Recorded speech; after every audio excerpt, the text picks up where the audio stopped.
Hey, welcome everybody. This is AOPA's What's Up, Know, Learn, Fly. Really glad to have you guys with us here in June of 2025. Today's episode, as you can see, is there and back again. GA, as in general aviation, to professional to general aviation journeys. And I know that I remember when we announced this episode last month, somebody did get that little reference there about the Hobbit. So points to them for doing that. But before we get started in earnest, let's go ahead and just go through some of the basic controls so that you can make sure that you're able to ask questions as you would like. First off, if you are on a PC or a computer, this is what your attendee control panel will look like. Something like this one on the right column over here. You're looking for the little cartoon bubble with the question mark in it. So you click on that, type your question in, and then make sure you hit that send button. Otherwise, we won't see your question. So make sure you hit the send. If you're on a tablet, so an iPad or an Android or something like that, you're looking for the question mark. And again, you'll tap on that, little window pops up, type in your question and hit that send button so that we can see your question. My name, as always, is Chris Moser. I'm here from AOPA with you. I work with CFIs and flight schools, and we're really glad to have with us today our special guest. Let me click. There it goes. Whoops, I went too far. Cade's come up in a minute, and I went way too far. First of all, it's Mary Keene, and man, this is out of control. We are experiencing technical difficulties. Yes, no kidding. So Mary Keene, Chief Flight Instructor of the Air Safety Institute. So Mary, just tell us a little bit about yourself.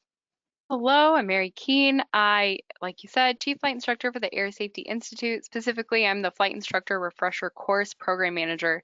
So I oversee the course development, the content, and making sure the course stays updated with reg compliance. Awesome. So really glad to have you today, Mary, and we'll talk more about why we had you on today in just a moment.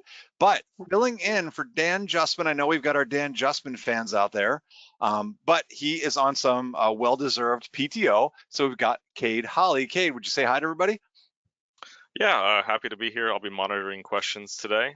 So if you have any questions, I'll be taking a look and we'll get to them eventually. But just happy to be here. My day job outside of this is I run the Flying Clubs initiative here at AOPA. Exactly. And he does a little flying in those airplanes, for instance, too, a whole bunch of formation flying, which is really cool. In fact, look for him on social media. There was a video just put out where Cade, you were, was it Keys 3 or something? Keys 2? I don't remember, but cool video on social media. So take a look for that. All right. And Stephen, say hello, Stephen. Hello, Stephen. And go ahead. Oh, right. Yeah. So coordinator with the Flight Training Initiative. I work directly with Chris, working on all kinds of projects throughout the year. Our biggest one is the Flight Training Experience Awards, but I also get to do production on shows like this and a variety of other projects. So a lot of fun. Always happy to be here. And very cool. And behind the scenes, we have to actually get you a slide made up. Chris Horwat's also helping answer questions. So Chris, do you want to say hi really quick? Hello, really quick. Okay. So we got all those folks in the background helping us out today. So appreciate you all being here. All right. Please don't forget that What's Up, Know, Learn, Fly is, and all of our other You Can Fly programs are funded by the AOPA Foundation. So that means it's running off donations from kind folks like you. So if you'd like to help and support the program and any of the programs that the foundation does, please check it out at aopafoundation.org. Now, our normal reminders, just for the folks that these are some of our most asked questions. Number one, do you get wings credit? Yes. For attending today live, you will get wings credit, only if you're on the live broadcast. So if you're watching this on YouTube later on the recorded broadcast, that does not count for wings credit. But if you're on live, we've got you covered. The main thing is, as long as you have registered using the email that goes along with your FAST team account, that FAAsafety.gov account, you're good to go. If you're not sure that you use that email, Stephen, I believe, either in the chat or the questions, somewhere he'll pop in the link to that form where you can double check it. But if you've gotten wings credit in the past and you're just subscribed to us, you should be good to go. No worries there. Just give us a few days for that to get processed. And if you have any other questions about the program, and we'll put this back up again later, you can contact us at ftinitiative@aopa.org.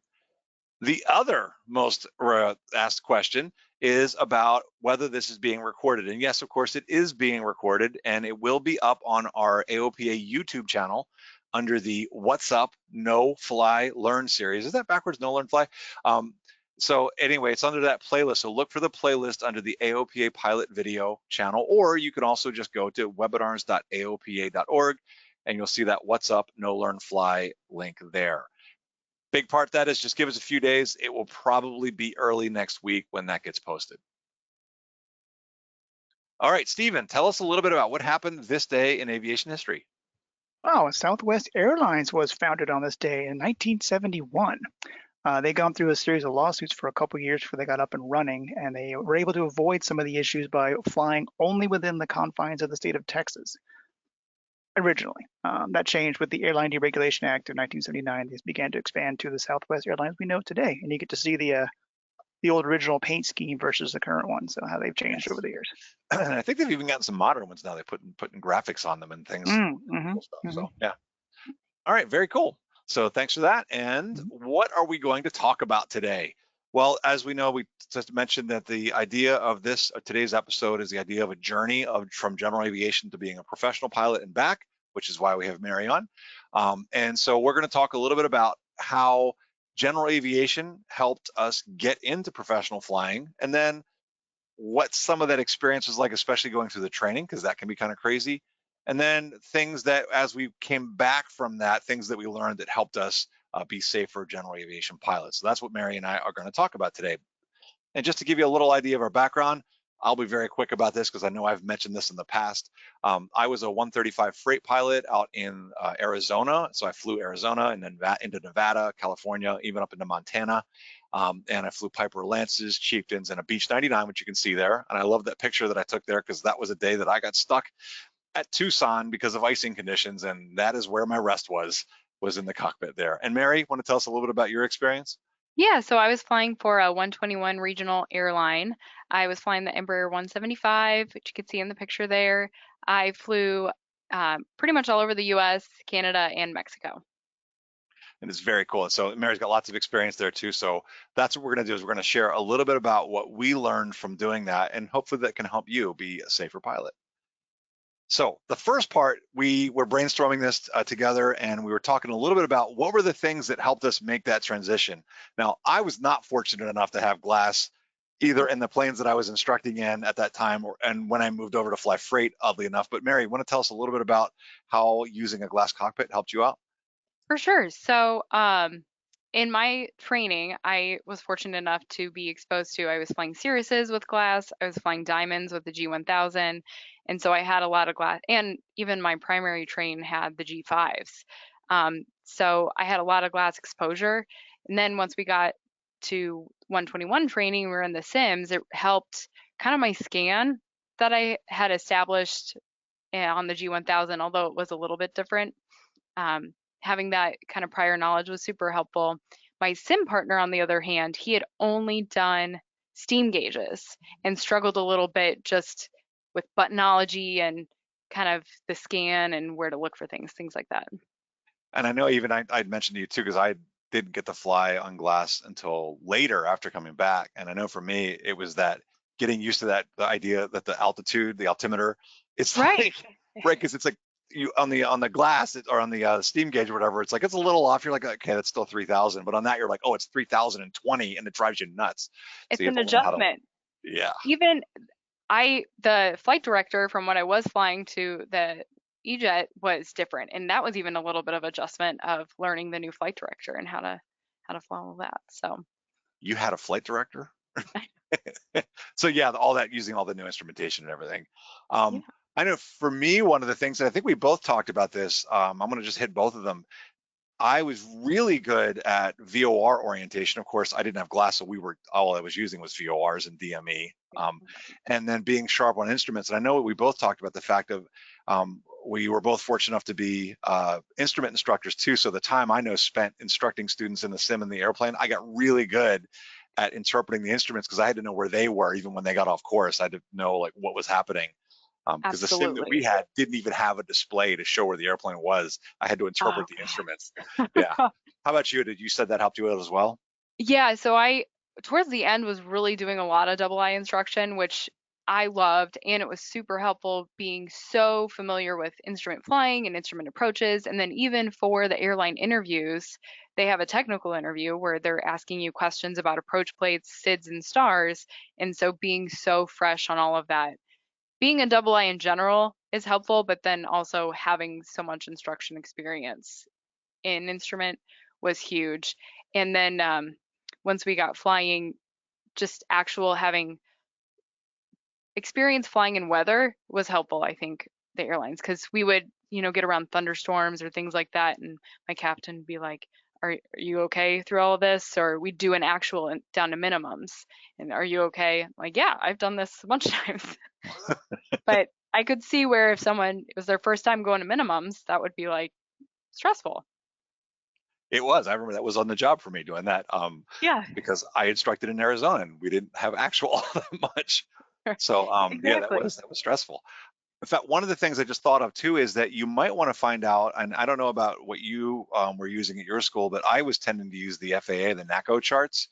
And so I had to get up to Oh, speed on the Jeppesen charts, but I knew going into the interview that I need to get good on the Jeppesen charts. And so I spent time doing that. How about you? Did you? highly recommend. I was very used to ForeFlight and I didn't use Jeppesen. And then once I made the transition, it was an adjustment learning how to read it and where everything was for sure. So I probably should have, looking back, done more getting familiar ahead of time. That would have helped me in Sims and things like that to be quicker to look for things. And because Yeah, absolutely. So the big takeaways off of this slide is the thing you want to remember is if you can get on glass, if you're going to go fly jets, probably work on that, get into a G1000, G500, something that has that kind of similar instrumentation, and then get good on your instruments and really get good at interpreting and get those skills. Let's go to and the next even one. Go ahead. sorry, Go ahead, Mary. Yeah. even if it's sim time, the glass experience helps. It doesn't have to be real, but that Yeah, just kind of training your eyes where to look and how to interpret exactly. it and not driving yourself nuts, especially with the TAC. I remember that too. It's supposed to be 2,500. The other thing we talked about, now we were both, I think, pretty fortunate enough. I know that the school where I taught, and I think you did it on your own, you'll have to describe that, but the school where I instructed, we had, knowing that a lot of the folks were working their way towards becoming airline pilots, whatever, we had Mhm. flows and call outs and checklists that we used, and we were really disciplined about doing that. That was a huge help to me, I know, going to the 135 operation where I was, because it was run basically like an airline, and I was already kind of used to the fact of like, this is how you're going to fly their airplane. This is how they do their call outs. You have to have some sort of system and discipline. What was your experience with that? My flight school did not, but I did fly in a flying club, and the way they did their checkouts was they encouraged flows. And for the reason that we're talking about, the chief flight instructor for the club had been at the airlines, liked the flows, and was incorporating them into GA. And so I had that exposure, understanding why people use them and just kind of how they work was helpful. And then I was fortunate to fly a King Air a little bit too before I went to the airlines. And the gentleman I flew with, he made us do the call outs like they do at airlines. So calling gear up and calling speeds on takeoff, things like that. So I was familiar with those before going, which was helpful too.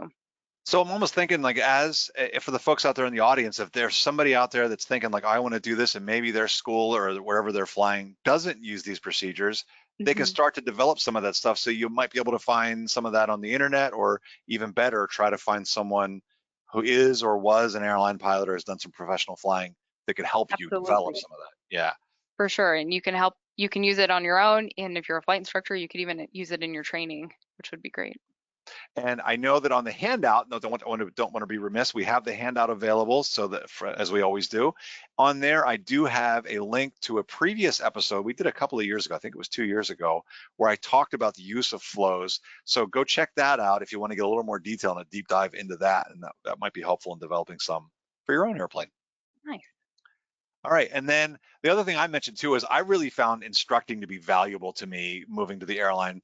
Even though I went to I was flying mostly single pilot, I did occasionally have a first officer. And for me, from instructing, I definitely learned a lot about communicating, not only with the crew, like my student that I was trying to communicate with, but with ATC. I know that's where I learned a lot about landings, like helping other people learn how to do it and watching. And then again, the instrument part that we already mentioned. How about you? Did you find that valuable too, Mary? Or Absolutely. In training specifically, it was kind of an all hands on deck. It's a stressful environment, so we're all kind of helping each other. And as we all know, the best way to learn something is to teach it. So we ended up teaching each other different things in training. And so having kind of that background on the instruction really helped. And because I had been an instructor, had just a good background and a good foundation. So then adding on those building blocks at the 121 training was super helpful. Yeah, and in fact, I know we're going to talk about this coming up here shortly too, but I'll just give a little hint of systems wise too was so major. Having taught the systems helped me, and of course I'm mostly for Absolutely. Pistons, but yeah, getting ready for that. Hey, Kate, you have a question there from the audience? Oh, it sounds like you're muted or can't hear you yet. There we go. Just going back to the takeoff and landing data, the question is, do you have any recommendations for the told cards as part of the checklist? Anything for you on that one? I'm not familiar with a told card. So the told card is what we fill out before every flight, and it goes in the kind of center pedestal of the airplane. And it's super relevant information to the flight. And we'll actually talk about later in the presentation or the webinar today, a place where that could be incorporated. But it talks about the route, it talks about like your squawk is on there. So I think incorporating tool cards into training could be an awesome opportunity. And now that I get what that means, so yeah, and in fact, you can find some of those. I know the school we had one where we kind of it was you filled out all your performance of the airplane, and all that stuff, and Exactly. calculated it out. Yeah, Yep. and so you can find those online for sure too. We don't have anything necessarily for AOPA, but maybe that's something the Air Safety Institute can work up Maybe at some we can point in come the up future. with. We'll mark that down. Yeah. It's a good idea. Something more official than what Thank you can you. find on the Yeah. internet. All right, so let's move into like that transition. So we talked a little bit about how in flying GA, instructing helped us a lot. Being really sharp on instruments was probably some of the biggest things to be ready. But going to ground school for the first time was a whole different world because in GA, Yeah. I don't know about your experience, but I know in GA, it's like we want people to pass. We'll work with them because they're our customer and we want to help them along, and we're not like trying to like rush them through. But Mm. as I think both of our experiences was, we got in there and it was like, you have Oh my gosh. 5 days to learn this entire book, and it's like, and it was just kind of crazy. So you had this quote here: the first 121 is the hardest. You want to tell us a little bit more about your idea here, or what your Yeah. experience Well, was? that was told to me. If they were like, yeah, this is a lot, and it seems like a lot. Once you go to another airline, it gets easier because the foundation is all the same, but this is just kind of a new concept. And the jet systems are just a whole different level compared to, a 172, and they're super intertwined, and there's just way more to it. And so getting an understanding of how they all work together and how the system even works was just a huge learning curve. Gotcha. And I think you had a recommendation for a book too that I put it on the handout. It was that what was it again?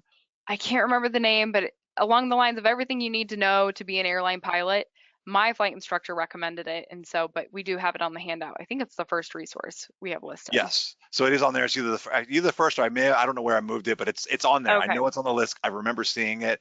And in fact, you saying that reminded me of, and I don't know that I've got it up here, I'm just looking, but Greg Brown wrote a book too, about jet systems and things like that, just for that purpose. I don't know that it's up there. Might be at home. And Anyway, to that's a good point too. clarify, it doesn't matter the jet necessarily. The foundation is kind of similar across all of them. Obviously, they're all going to be different, but books like that where you can just get a foundation of how they work before going to the training, I think would be helpful. Yes. And the other thing too is get your mindset sorted out, because we both said this too, where I remember going to the training, and I was again used to like being able to study and take my time to absorb it. Right. And getting there, you literally have your ground school is 5 days long. You have Monday through Friday, you're here, Hmm. and by the end of it, you're taking the test to see if you pass. And then your oral, like right after. Yes. So it No, was all just like compressed, and you get it all right now. yeah. So And I think even be ready as well, because I remember the thing too. I was thinking they gave me a hotel. I had to share with a roommate. I don't know about your experience, but I remember too, like going to the ground school. You're trying to study. You're doing whatever the processing is, and then you get home and or you get back to your room and you're like, oh, I'm going to relax now. No, you're not. I You remember have to staying up till hit like the book. 11 o'clock or whatever, studying and studying and studying, trying to get it all down. So they're not It going to took, spoon feed it to you. yeah, and it for me at least, it took reading the same thing probably 3 times to really get it on the deepest level to understand what you need to know for then emergency training or things like that. But a huge thing would be to don't be a slam clicker, and that's where you close your hotel door and click the lock closed. Um, to really use your resource or your classmates, because you all have different experiences. And like I said, teaching each other. We had a few guys in our class that had been to different aviation schools, some of which I didn't know this will offer a 121 ground school so that you're exposed to those systems ahead of time, which Yeah. is awesome. But they were super knowledgeable and could help us on this, that, or the other. It was great. And one of the last parts here, and I want to make sure we keep moving too, is that we study up on whatever operation you're going into. If you're going into the airlines, 121s to try to get a review of that, or if you're going to like what I was doing, which is like charter work, or I was flying freight 135, start to get familiar just in general with it. And if you can get actually the company stuff from somebody, if you could somebody, that's even more valuable because some of the regs are weird. Even in 135, I remember the biggest thing trying to learn was the rest time and duty time and all that. And even in the 135, there were different ones in there. So you had to know which one your company was going to be using. Tricky. Definitely helpful to have ahead of time. Yes, so definitely get that. And I know we're going to mention that again when we get to systems. So whatever you can get ahead of time so you can study, do it. It'll help you. So training tips, like here are some of the tips that we came up with for getting through that ground school. We just mentioned the fact of getting the training materials ahead of time if possible. You said know your overhead panel. What did you mean by that? Yeah, so my airplane specifically, it's very organized. The overhead panel is according to the system. So we had a hydraulic section, electrical section, and just looking at the overhead panel actually helps you kind of understand the systems. And it sounds simple, but just knowing what all the buttons do.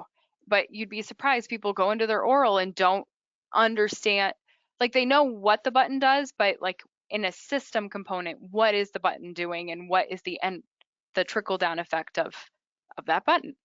So that was super helpful.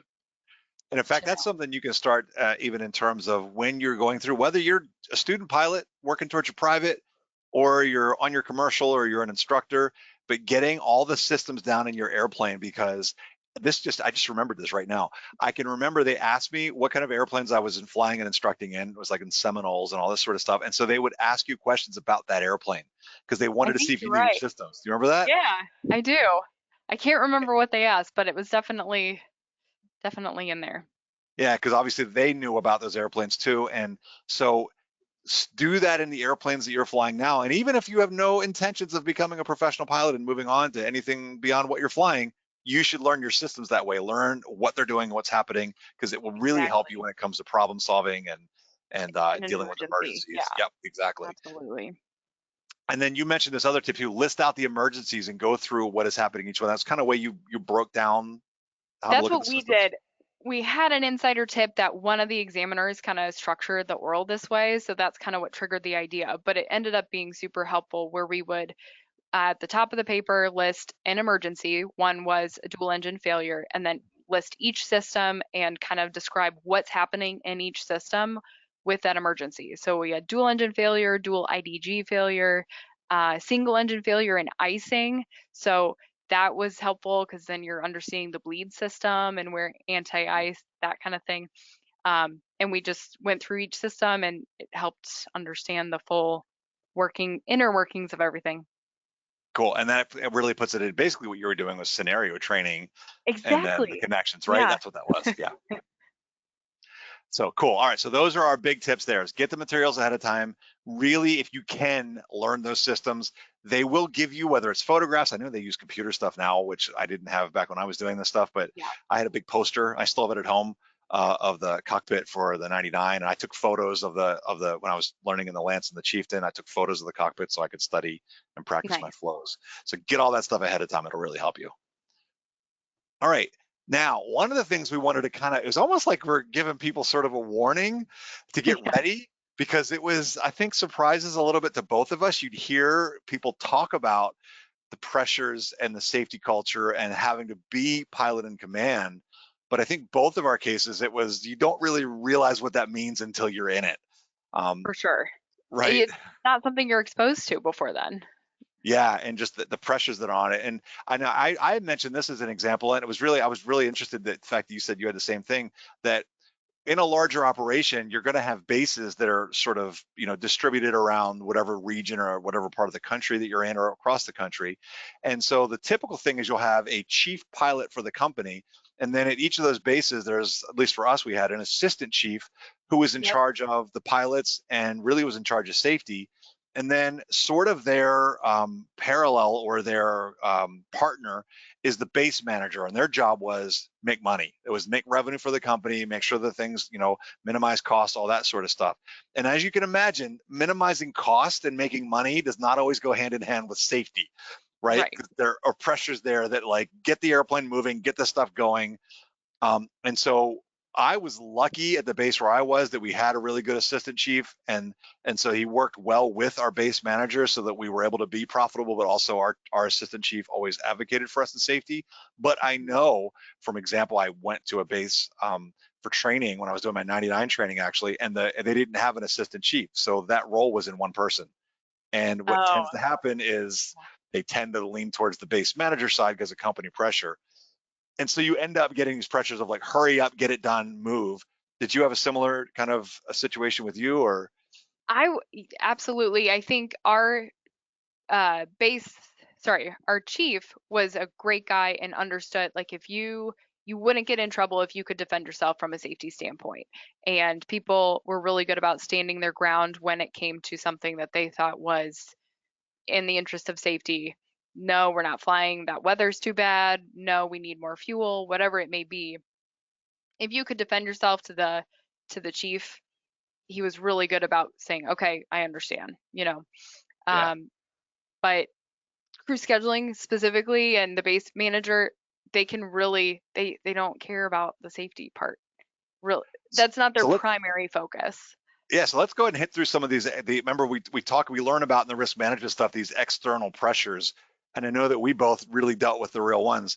For Yeah. you, it was passengers, right? You've got the idea that they want to get where they're going. They're getting upset. Connection, Yeah. yes.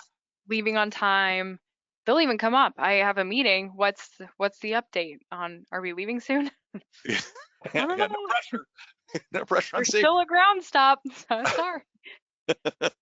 And for me, it was I didn't have passengers obviously flying freight, but I had the freight loaders, and they wanted to get their cargo on board and get it moving, because Hmm. I would go take it to an airport where the truck would pick it up. And for me, the issue was weight and balance, because as we know, Okay. weight and balance is important. And Yep. they just wanted to load the cargo on, but my responsibility was to make sure that I knew how much weight was in each bay, so that I could verify, is this plane in balance, and then really guide it.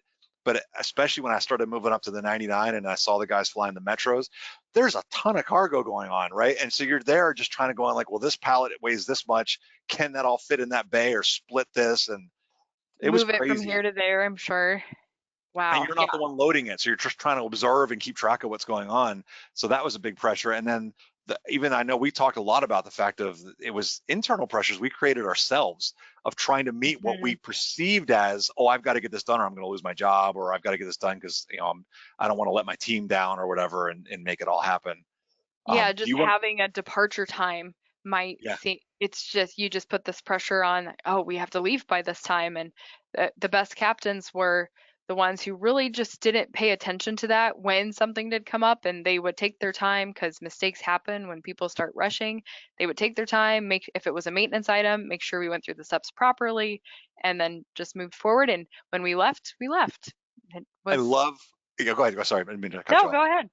I love what you just said, because I was just thinking that's exactly what I learned as well from the other captains and stuff. And it was that idea of, it's like you try to be as efficient as possible. You try to do it, you do everything, be thorough, and you get good at it. So you can get things done. And I would always get there early to make sure I had time so that I could take my time in reviewing. But Yep. when things happened, that was exactly it. It was like the experienced captains, and that's what I eventually learned was I'm going to slow down. I'm going to do this the right way. If it's a little late, it's not the end of the world, right? So Exactly. And especially if once you're out of the normal operations, something weird happens. You return to the gate or reopen the door, something, that's when mistakes are going to happen. So that's especially a time not to rush to make sure everything's buttoned up. well, let me ask you this question too, and we didn't talk about this ahead of time. Did you ever, when something like that happened and there was a delay because you guys were being thorough and taking your time, did you ever get in trouble from the company because of it? No, never. That's Now, I see, was first officer. Most of the time, it would be the captain, and we had a system in place at the company where if something did happen out of the norm, as long as it was similar to a NASA report, you reported it, um, and then you wouldn't get in trouble. But nothing, yeah, nothing, nobody lost their job over it, that's for sure. so and so that was the same for me too. It was like in fact, I think I ended up putting pressure on myself more than, in fact, I remember one time, I remember my chief pilot, my assistant chief saying, no, you're not going. Because I remember the weather, and I think it was going up into the high country in Arizona, and all we had was a Lance, which is what I was flying at the time, and they needed something to get moved. And I was like, yeah, I'll do it. And he says, no, you're not. So he was really good about that kind of stuff. He's Nice, like, that's yeah, he great. was like, you're not taking a single, this was in the summer. He's like, you're not taking a single engine up there. It's like, we'll send a chieftain when it gets here. So yeah, I would say that the well-run places, you're not going to get in trouble for that. And if someplace you are getting in trouble for it, maybe you don't want to work there.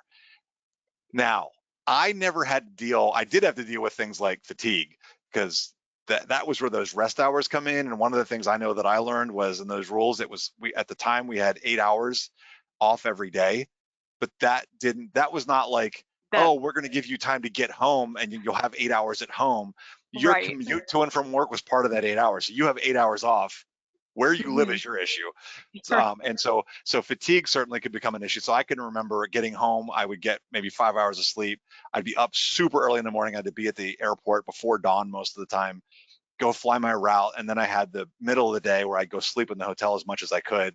So my sleep Mhm. was all screwed up kind of doing that. What was your Oh yeah. experience with all of that? Um, I mean, fatigue is a huge thing, and I think crew scheduling is they're just looking at the numbers. They're doing their job, and that's getting the flights on time, getting the flights staffed. And so they're not thinking about, they think of you kind of as a number, because they're just trying to make things work.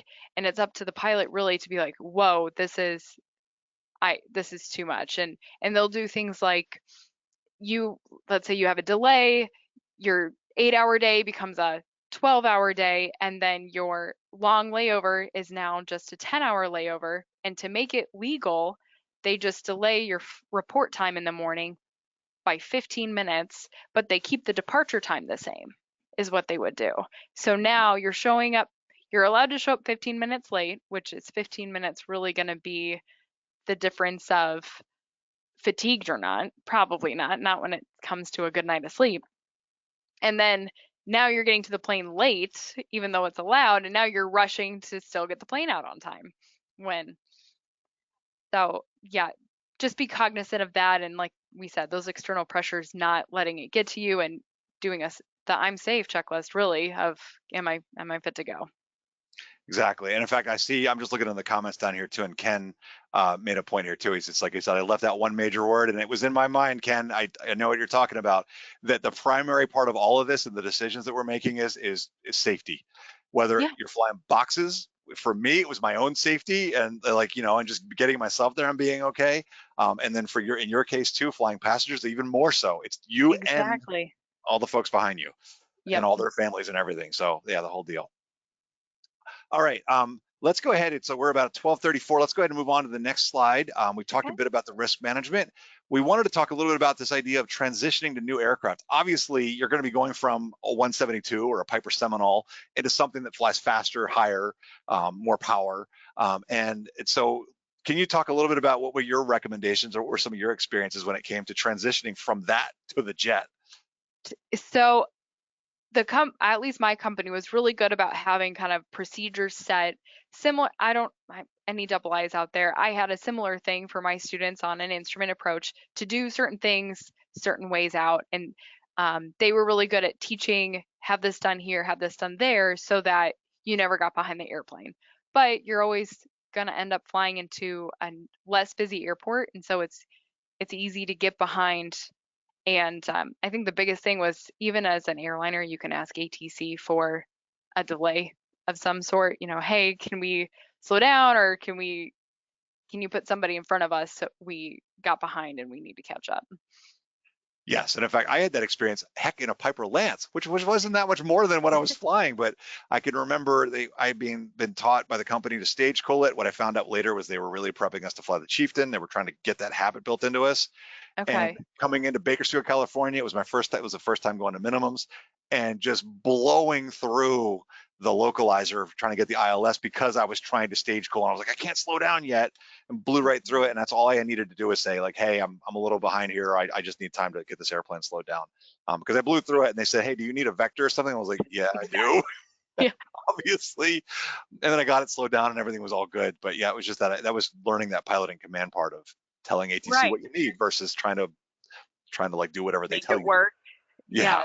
Don't try to make it work, especially high and fast. That's just a recipe for just ask for some time. Yes, and then just getting yourself so behind the airplane. And I think that was probably the biggest thing here too, is that we both learned is you learn, and it's just an adjustment you make, right? It's an adjustment of learning to start thinking way ahead, start thinking about, like, I've got to plan out so many miles out, which the company taught me. It sounds like they taught you too. Same. Yeah, Yeah. and it's I mean, just an 200 adjustment. miles out is when we start briefing the approach and everything, which is insane, insane. But the arrivals always helps me a lot because it kind of structured it in a way so it was the same every time. For me, it was harder going into the smaller Class Charlie airports because they had less. It was kind of just up to you. And so one airport, I think, told us you can turn base at your discretion, and I'm like, I'm not used to flying VFR in the jet. I want the arrival to tell me when to do Right, something. how to get to right. I Yeah. can't do a 45 entry of this thing. Right. Even in the sim where IMC the whole time. So Yeah. All right, watching our time again, let's go ahead and move on. We talked a bit about the procedures part, which was really key to even getting into the more complex automation and managing all of that. So really get those procedures down, follow those. That's what's going to help you. And you can do the same thing in your airplane as you move up, is learn from the people that have flown it before and learn their procedures. Now, we both came back to GA, right, from flying professionally. And it was funny because I mentioned this to you. I can remember flying the freight stuff, and I was a check airman at the flight school where I was. I had read the FAR aim, I don't know how many times, and like had all that stuff memorized.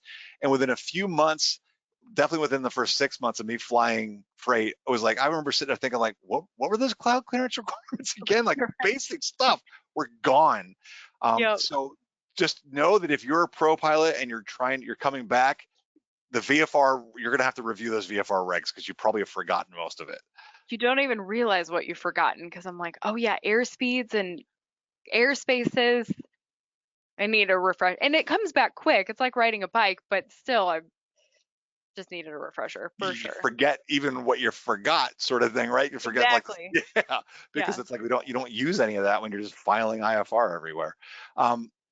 The big thing, I loved how you mentioned on these notes here too, that the sort of you're flying IFR. Generally, when you're flying professionally, you're going to be flying IFR. If you're in a jet, you're going to be IFR pretty much all the time. The other part, though, as you mentioned, I did not have this advantage. I still had to do my own flight planning, but you had dispatcher teams and other things there to help you. So you want to just talk briefly about that? Yeah, we would just show up to the plane and they had the flight plan, and we would call ATC and say, is this still our flight plan? Okay, good to go. Put it in the box. And we obviously would review it, but we didn't have to think about, we would look at the weather on the route, but they took into account the weather, they took into account airspace, which isn't as big a deal. But we just didn't have to even think or worry about flight planning. So it's almost Really. like bringing back those old habits of like, oh, I've got to spend some time ahead of time looking at the weather and figuring out what's going on. Exactly. Yeah. Yeah. Do my due diligence. And then the same part too, and I think we'll talk about this next one a little bit when we get into our tips for the things that we learn, is that you don't have any mandatory operational minimums. We both had the stuff where it was like if an airport didn't have reporting weather, or there's all these requirements we had in our operational specification, the op specs, that said this is how we operate. If these requirements aren't met, you don't start the approach.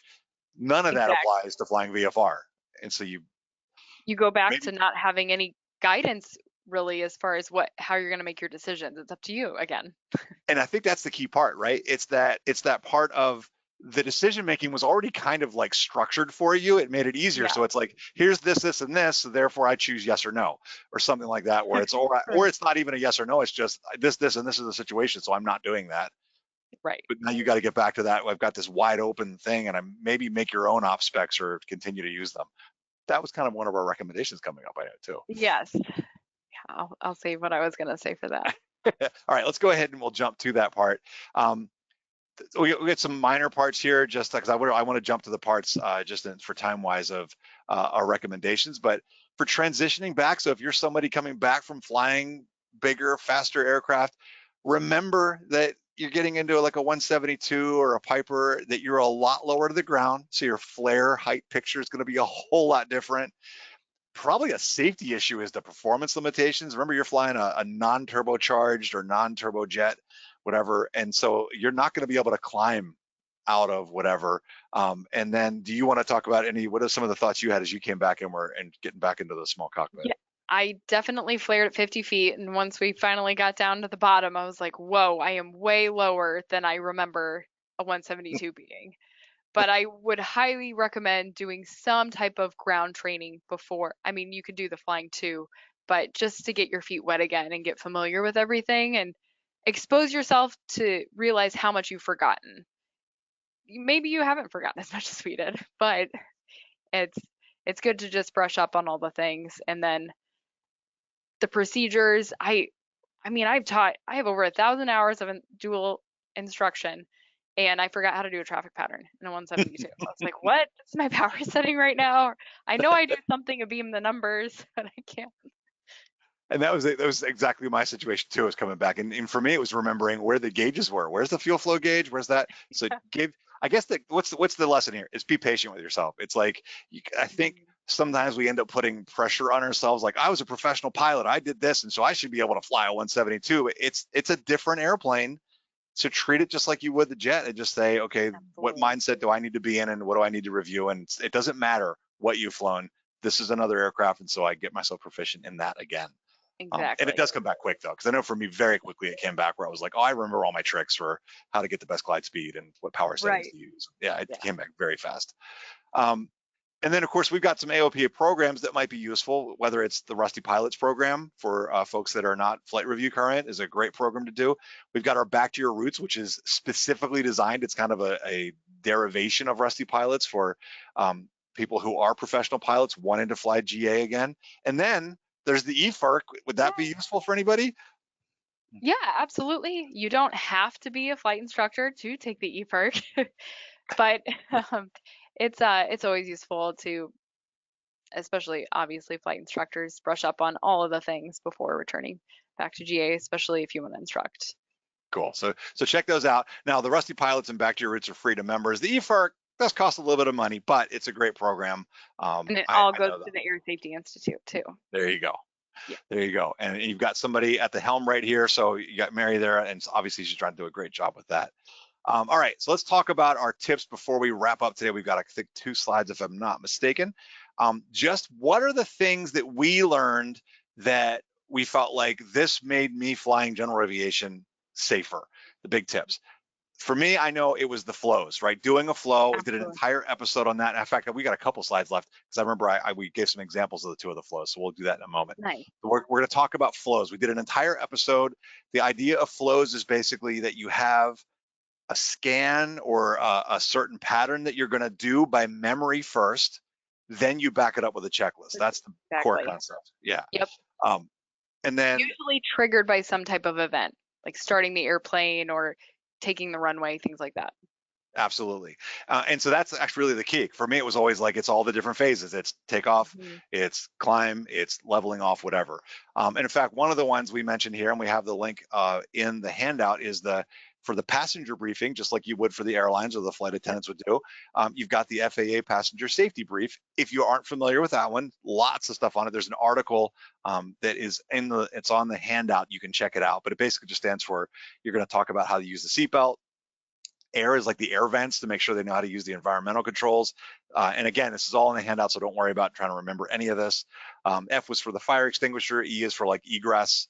T is for looking for traffic and whether you should be talking as a passenger in a GA cockpit. And then finally, the Y is do you have any questions? But we're going to talk about the pilot and approach coming up. What about callouts? Do you want to say what the value is there for callouts for flying GA?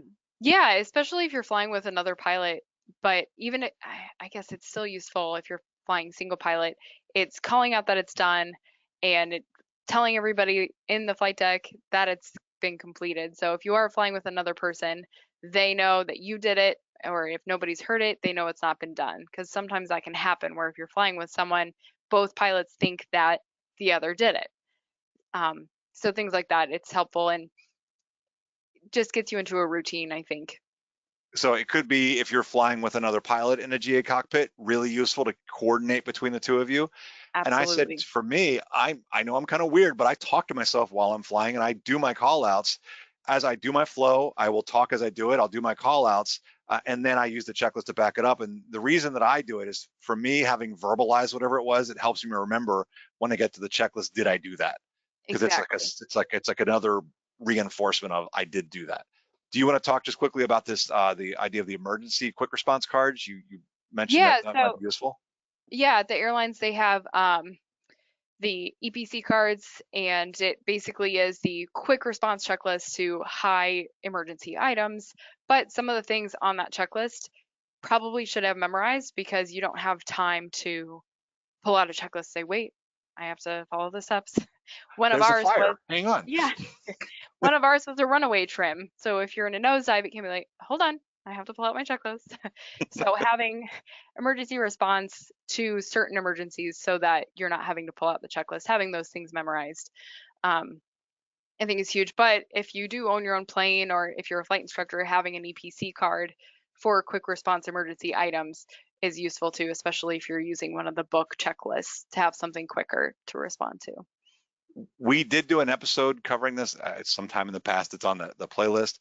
And it's sort of the quick version of that you can do is the bolded items on a lot of, like I know in the 172, the newer 172 checklist, they'll have it bolded. Those are your memory items. And in fact, I think it Exactly. even says memorize these. You may want to use your own judgment and kind of go through and say, highlight some of your own, like if this were happening, which of these would I want to have memorized? So like, for example, engine fire in flight or things like that. I want to have Exactly. pretty much all of it memorized so that I can do it and then use the checklist as I'm able to back myself up. The having like SOPs or standard operating procedures and holding yourself accountable. Some of the things you can do, and we kind of mentioned this when we were talking about using I'm blanking on what we just said just like a couple of slides ago, but having those minimum standards and things that we would fly to. You can use the Air Safety Institute has personal minimums checklists for both VFR and IFR. And I know I've mentioned it so many times, but that really is, it's modeling that same It kind is. of procedure. And yeah. And so that Having it to me written makes it down. easier. Yeah. Yeah. And so Having it to written me, down, you're good.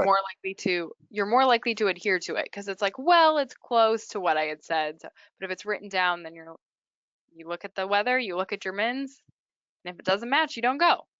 And exactly. And then my point there too is the idea that it's almost makes your decision making like we talked about with the other when you're flying Exactly. professionally. Yeah. Decision making becomes easy. These are the criteria. We're below that. I'm done. We're gonna go land. Yeah. That's it. Easy.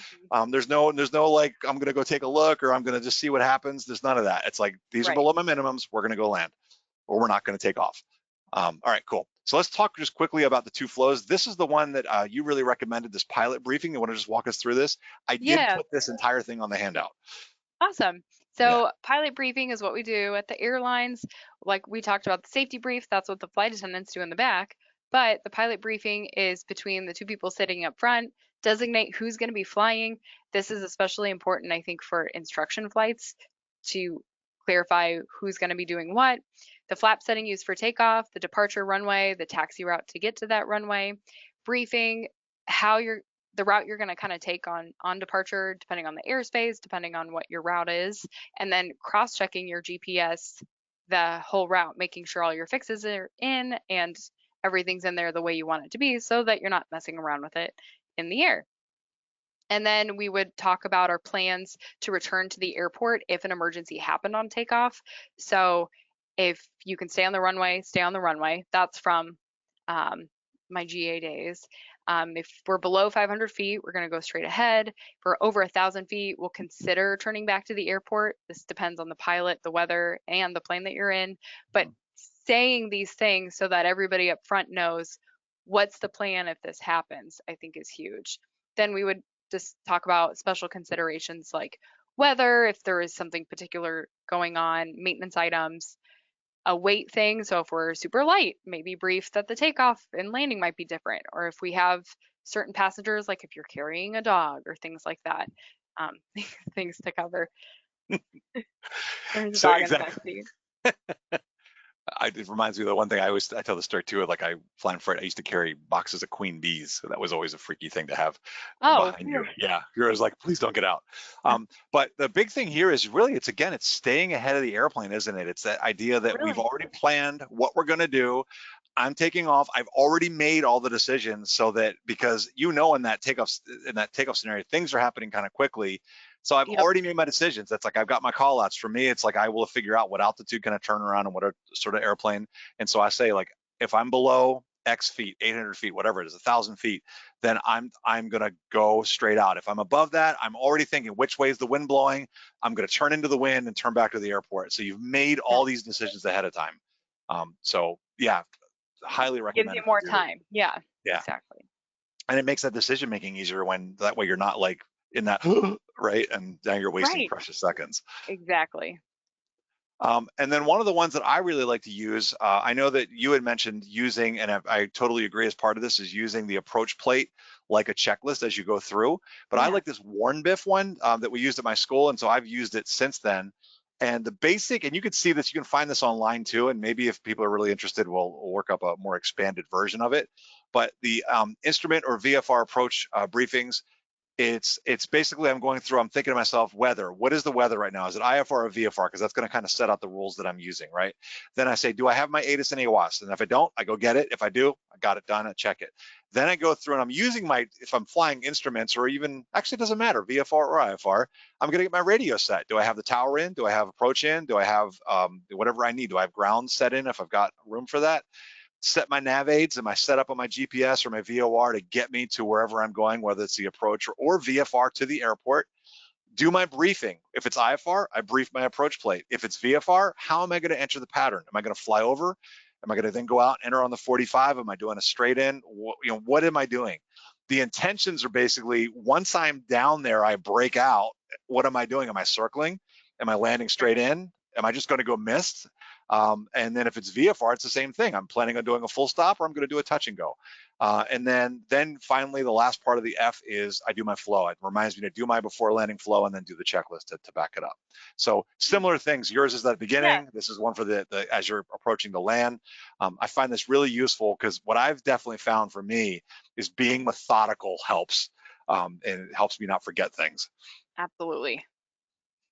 Okay, so I think, let me just double check. Yes. So our last one, we are just going to be perfectly on time, Mary. So Yeah. well done. We just back it up one. Handling emergencies.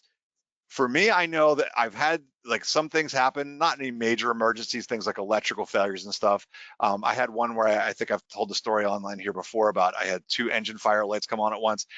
Panic is going to set in, but I know for me, what I found was that the training, like how I trained, the stuff that I practiced is what I ended up doing, because then I knew this is happening. I need to do this, because it sort of gives you something to do when that panic sets in. You talked a lot about during training though, simulating the pressure. Can you talk to the audience about that a little bit? Yeah, so simulating, well, one, being caught off guard. So as far as an emergency goes, a lot of times, especially in an instruction, you'll say, okay, today we're going to practice, engine outs, or this or that. So you know that it's coming, but being caught off guard, so you're caught in the moment of what's going wrong and having to decide on what to do. So I think that, and then the constant exposure. So in the sims for 121, we did single engine ILSs down to mins almost every day. So if the real world came around and I was doing that, I'd be like, yeah, no problem. I've done it a billion times. Old hat. And right. So having kind of that constant exposure is really helpful so that when it does happen, you got it down, and it takes away the emergency of it because you're like, oh, I know I can do this. I've done it before a bunch of times. Exactly. So if you could do that, and I love using the simulator too. In fact, what I like to do is I'll take folks that I'm working with and I'll sit them in the sim and we'll do an emergency session where it's a half an hour to an hour of literally just me giving you an emergency, and we'll do it over and over again so that, because usually at first it's like, oh, and you're fumbling. By the time we're done, you've got it down where it's like, oh It's no yeah, lost my problem. engine, no big deal. I know what to do. Exactly. And that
You hear me again? I've got a message from GoToWebinar. Mary, you on?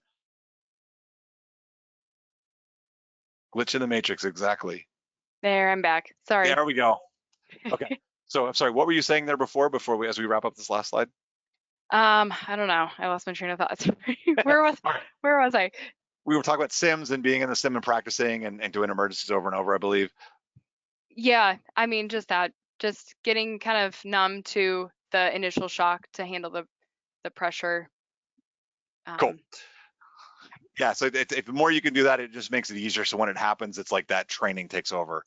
Exactly. Checklist discipline. I want to say this one for me, and I've gotten commented on that from, I was an instructor I was working with doing an IPC a couple of years ago, and he actually said, he goes, because I don't see people that are that disciplined about it. And it was just because it was drilled into me from what I did, but I find it useful. It's like everything I do, I'm pulling out that checklist and I'm backing myself up. So I find that valuable. I think, and you find the same thing too, that it's valuable to see. And Yeah, and if you don't learn it at first, I think that the primacy really is there, that if you're not used to using it, then it's kind of hard to train it into yourself, but it's important to do. yes. So maybe get an instructor that'll help you, because you, like I said, Get I it. was pretty good about it before getting into that, but man, going through the training where I did later for my instructor ratings and so on, and then at the 135 operation, they just drilled it into us to get it done the Exactly. way. So it will Yeah. happen. And then lastly, handling the pressures. We mentioned it, we talked about it a little bit, but you be careful. I think we mentioned that complacency, when we were prepping for this, complacency can sometimes set in. Sometimes it's expectations that we put on ourselves as like, oh, I was a professional pilot, so I should be able to do this. But it's okay. You don't need to put pressure on yourself like that. It's okay to ask for help. It's okay to say, like, you know what, I don't have traffic, or I don't know what you're talking about, and just be clear about it. Would you? Exactly. Yeah. I would agree. Don't be, maybe it's a pride thing, but just know it's just different, and you're readjusting back, and so there's nothing wrong with taking it for what it is, and that you need retrain. Now, it won't take you as much as it did the first time. Like I said, it's really like riding a bike. It came back super easy, and it was kind of fun doing it all again. And maybe that fits right along with too. It's like knowing that both of us obviously instructed in 172s a whole lot, and then Yeah. coming back and like not knowing where's the fuel flow gauge or how do I do this again. It's okay, and Yeah, just treat it like I'm absolutely. just transitioning to a new aircraft again. It's basically so, and it'll come faster. Right, exactly. All right, let's do our official wrap up, and then we're going to stick around and answer the questions that I've seen lots popping in here, and we'll talk about those. So let me click. Hopefully it'll behave. There it goes. One thing that Dan always likes to talk about, and we certainly support him working here at AOPA and being a member ourselves, is that if you are not yet an AOPA member, we definitely think that you should be. So if you're not yet part, know that AOPA is, as you can see here, the world's largest aviation community. We work really hard. We have government folks down in DC that work really hard to protect your freedom to fly. On Mary and my side, we're working to educate, to try to help flight training be better and to help instructors be prepared and everybody to be a better pilot and a safer pilot. So it can help you stay informed. We got lots of general aviation tools and resources, and we're all about making you a better and safer pilot. So lots of stuff for being a member. If you're not a member, check it out, aopa.org/membership. I think there's a trial membership thing that you can do for a couple of months if you haven't been a member. And if you were a member and not, please re-sign up. So we would love to have you as part of the community again. Next episode, back to Thursdays. We just did this today because tomorrow's a holiday. Next episode is Thursday, July 17th. We're going to have somebody else from the Air Safety Institute on with us, and we're going to be talking about using the Air Safety Institute's tools to sharpen your proficiency. So I think that'll be interesting. We're going to look at some of the accident statistics and find out what are some of the common things, and then we're going to talk about what do we have for you that can help you kind of focus your training and help you kind of get up to speed on whatever areas you're weak on, because we're always weak on something. Because it's sort of like, there was an analogy that an instructor that I used to work with here said that he talked about getting ready for check rides. Getting ready for a check ride, he said, is like trying to fill a bucket with water that's got holes punched in it. So it's all about just trying to time it and cram it all in and then go take the check ride so you're ready. I feel like that's like our pilot knowledge all the time. Is just it's constantly draining out and we have to keep refreshing it. Absolutely. That's a great analogy. Yes. So very cool. If you have ideas for future topics that you would like to see, please contact us at ftinitiative@aopa.org. And that gets right through to Stephen and me here on the Flight Training Initiative. And we would love to hear any ideas that you have, or if you have any questions, just let us know. All right. Reminder again, for those that are on live, as long as you've registered using your FAAsafety.gov email account, you're going to get wings credit. If you've gotten wings credit in the past, you're probably going to get it again, but Stephen maybe can throw that link into the questions of the chat as appropriate to help you find that. And then the other part is, yes, it's being recorded, so look for this up on YouTube or on the AOPA website in a couple of days. Give us to like next week sometime early, Monday or Tuesday. All right, let's take those questions, Cade. What do you have for us? Well, Jamie would like to know why each of you chose to end your 121, 135 careers respectively. Cool. Do you want to start with this one, Mary? I'll let you start. I got to think about it for a sec. Okay, it's fresh in my mind. The main thing for me was, number one, I was a school teacher for a long time, and so for me, I loved teaching, and I also wanted to be a pilot since I was a little kid, ever seeing Star Wars when it came out, and just wanting to be an X-wing fighter pilot. So if there was this combination of things, but definitely the theme of being a teacher was my main one. And so as I went into my flying career and became a flight instructor, that was probably one of my most like one of the days I'm most proud of, because I can remember that moment of the examiner saying that I'd gotten my CFI. So I loved instructing. And then after I did that for a couple of years, I was like, well, I should probably go do this professional thing. And so I went, and some of the guys I knew were flying for the freight company. And so I went and I did it too. And it was exciting, but it goes back to that wanting to be an X-wing fighter pilot thing. I wanted to be a fighter pilot. And as I moved up into the aircraft, I got into the Chieftain. I really enjoyed it. I got into the 99 and I was super excited to fly that. And then as soon as we took off from the first time, I was like, oh, it's just a big Seminole.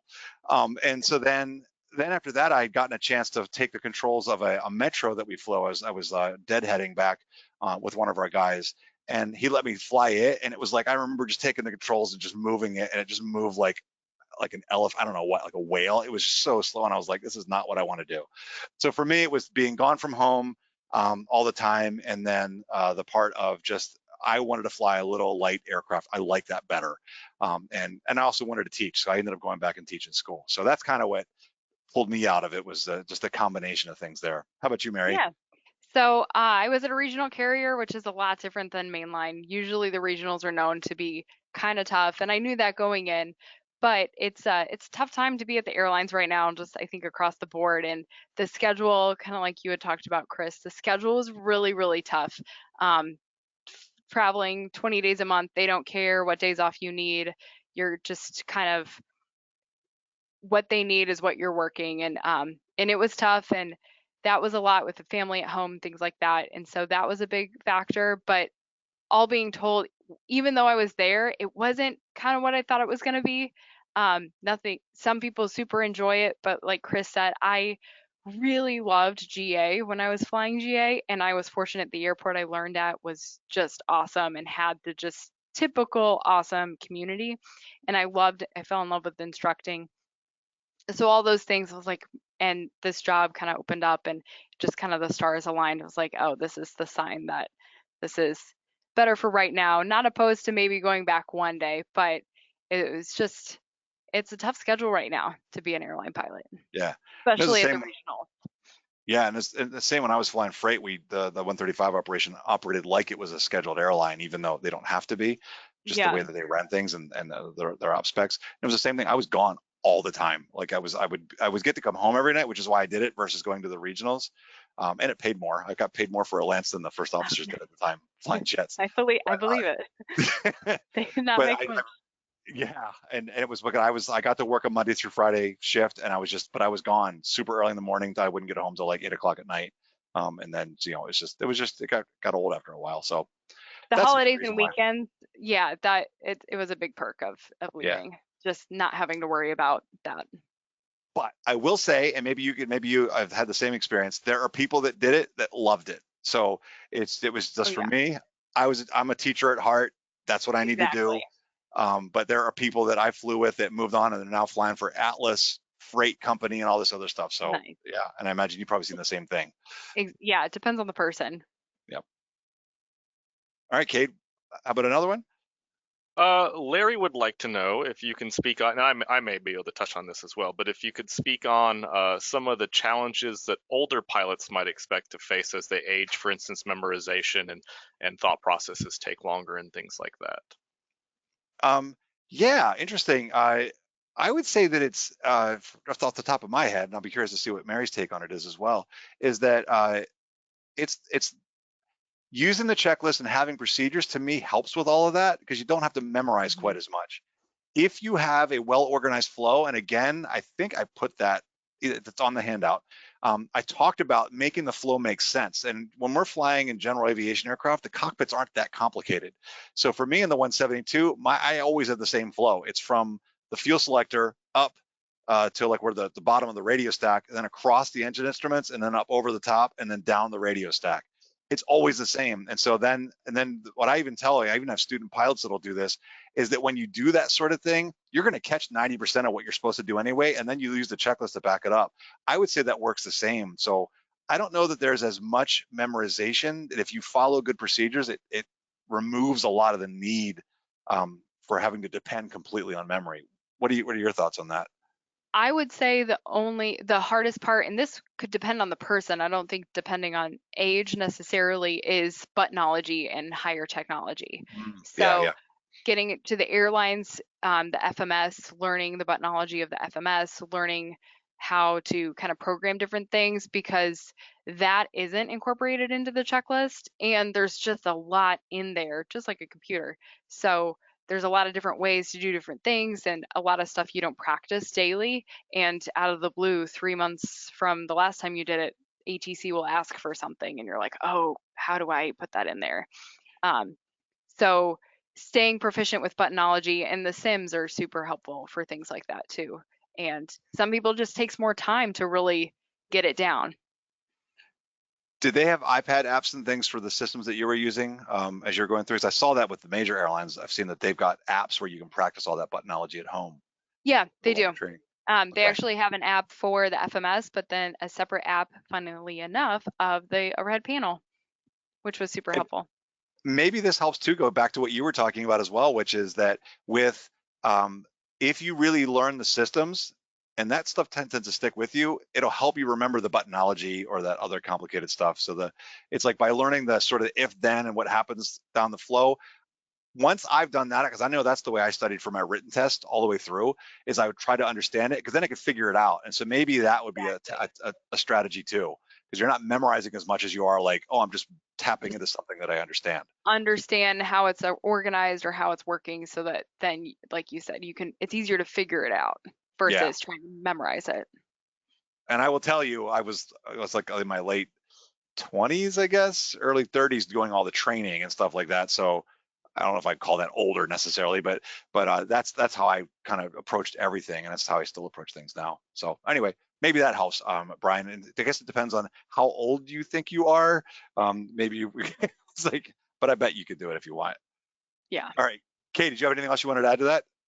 No, not particularly. All the things that y'all both said are important to keep in mind. And, another thing to think of, and obviously, none of us are to the age where we need to consider this, but one day, as pilots, we all get to the age where we come to the I'm safe checklist, and maybe you get to a part where you can no longer confidently say that you're safe to fly, and that's kind of the sad reality that we're all going to face one day. So just something to keep in mind is, as much as we all want to stay in the cockpit, there more than likely will come a day for everybody that it makes sense to not fly alone.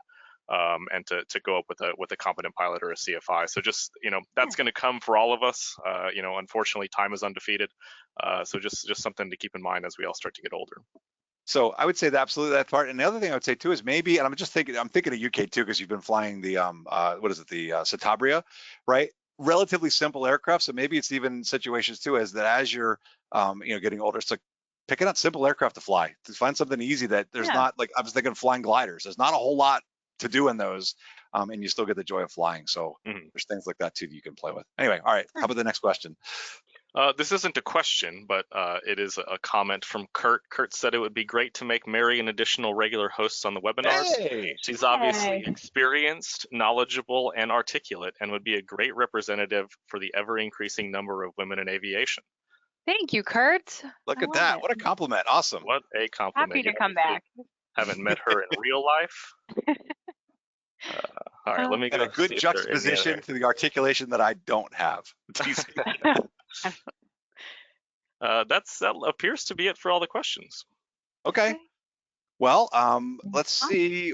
Yeah, I was just looking through folks talking about how they went through it at age 59, 61. So all good. All right. Well, we're going to call that then. We want to thank everybody for hanging out and joining us. Don't forget, next episode, we'll be back with a guest from the Air Safety Institute. It's supposed to be Rob Geske joining us, who is our resident, statistical genius expert.